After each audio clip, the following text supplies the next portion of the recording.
today's show, we're talking about 4 things to do in a market correction. And to start, what is the first thing that we actually shouldn't do, John, in a market correction? What's the thing that we absolutely want to avoid? Well, we're going to talk about this, but definitely don't let your emotions drive your investment decisions.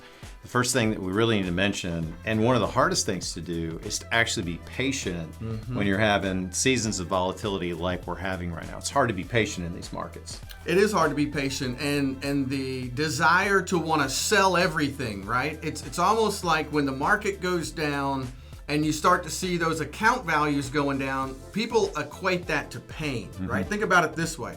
Market goes down a little bit, and you see the account balance fluctuate just a little bit, and you look at it and you go, well, I don't like that, but it doesn't hurt that bad, right? It's like a little scratch, okay? Market continues to go down, and you see those values really hitting some lows, and all of a sudden it's like the pain threshold goes, the amount of pain goes way up, and it's like, now I've got this, I broke my arm, and so I need to stop the pain. And people, what they want to do almost immediately is to sell everything when the market's going down, and that's the absolute worst thing that we can do, is sell when the market's going down. So we want to talk about the 4 things that you should be doing. And the first one, you kind of alluded to it, John, is to be patient. And don't just be patient because we say to be patient because the data says be patient. Well, when you talk about pain, it may feel really good if you sell everything during market volatility, but the pain really comes after the market recovers. And there's way too much of that today in today's market. So when you talk about statistics, I'm an analytical guy, I like to talk about statistics. You go back to World War II, basically we've had multiple recessions, but over that roughly 50-year time period, the average recession's been about 11.3 months, give or take a little bit. So really not that long if you think about it over your entire investing career. But if you're not patient, what you do is you make a short-term decision in a relatively short period of time that can benefit you or can really impact you negatively for decades to come. So you want to be patient. Well, it feels like 11 months in the middle of a market correction. It feels like an eternity. But again, remember, 11 months really isn't that long. Be patient. The second thing that we want to make sure that we do, and you also hit on this, John, is don't let emotions drive the decisions, right? Money is emotional. When you start to see hard-earned dollars going down in value, it's hard to not let those emotions get involved. But the psychology behind money is equally as important. And when you look at that, you're talking about negativity bias, right? What is that? Well, when things are going bad, we tend to put so much more weight on the bad stuff than what the positive outcomes can be.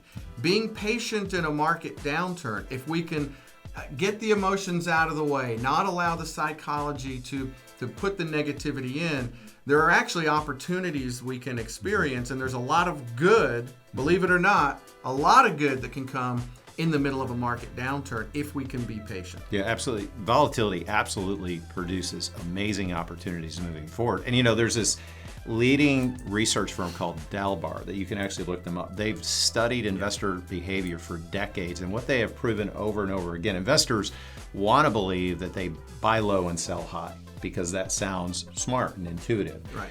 But when you look at the research and you look at the research that Dalbar's done for decades, investors tend to sell low when they're feeling pain, market volatility, and then they buy high when they're feeling comfort. So they actually do the exact opposite of that, then become frustrated and feel like they can't be an effective investor because they're allowing those emotions to really drive their investment decisions. Whether they realize it or not. The emotions are driving. And the only people that get hurt on a roller coaster, they say, are the ones that jump off in the middle of the roller coaster. That's right. You don't jump off. You got to, stay disciplined. And that's the other one. Keep a disciplined and diversified investment approach through the market downturn. You want to make sure that you're in the right investments that will recover well when the market does recover. But trying to do a lot of diversifying in the middle of the downturn and getting out of funds and getting into new ones really can hurt you more than just staying disciplined, stay diversified. Even if the stocks are going down a little more than the bonds, that doesn't mean to move some of the risk out of stocks. We actually want to the most important thing we can do is continue to contribute into the portfolio while the market's going down. And when it recovers, you will be rewarded by staying disciplined and diversified. And then I think if you're any of these people that you have a hard time being patient, you find like maybe you do allow that the emotions to drive the decisions, or you think about selling when the market's down, I think the most important thing that you should do in that scenario is to pursue real professional financial help from someone that can guide you through these market downturns and really show you the opportunity that's out there. So working with a financial advisor. Yeah, we've been doing this for a long time, and I've seen the tech stock bust, and we've seen the Lehman collapse, and the European debt crisis, and COVID, and now this current volatility around inflation. So we've seen a lot of different markets. It's interesting, somebody said to me recently, well, this is different. Well, they're always different. That's kind of what the common theme is out there. The markets are cyclical. They go through cycles of recession and recovery and that type of thing. The market will recover. The economy is not going to crash and burn and never come back. It's, again, the decisions that you make during periods of time like this that can really affect you. And which is why, Dan, to your point, you want to be with an experienced advisor that's seen these markets before, because we've heard this all before. We heard this with the tech stock bust and everything else, and our philosophies have remained the same. And amazingly enough, yes, it's been painful and it's hard to be patient through the volatility, but the market always comes out stronger on the other side. So having that steady guide to make sure is giving you good advice, solid advice, during that period of time is a huge help.